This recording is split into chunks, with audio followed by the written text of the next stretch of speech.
For today's video guys, kay padagat na sabta.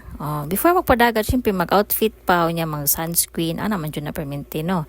So, before po mo padagat or maligog dagat, dapat mukhaon sa gyud. Hi to our chef cook. Perminti ko na siya tigluto niya. Kung bayaw nga singerist, ana na siya.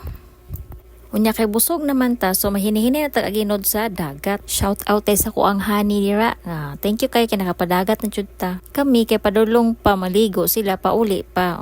Nata na ng mga Quezon family din ha. Family bonding ni siya guys. Shout out pod kay Nana Jigs o kay Auntie Cherry. Thank you kay sa sponsor. Busog kayo mi ante. I declare more blessings pa sa inyong duha ni ante. Thank you. Ug syempre, dili na ta sa part no. Favorite part kay sa mga tating ang maligo o magtugsaw sa dagat. Ala nga ni dyan palupig po ang mga agwers no. Maligo po na. Mo na magsigitag kuan din hiya. Lingkod-lingkod sa balas kay vitamins pa no ning balas daw. Pero kay dagat man sigahon na to ang mga mata nato no kay lisod kaayo ang mga bata usaon na lang. So karon kay magpatabon manig balas ning isa, so kami po diri nataranta og pangkalot intawon dira sa balas. Tagbaw intaw. Mo jud niya ang summer guys, na enjoy gid nila. So abangan na nato ang part 2 ani kay medyo taas-taas. Bye.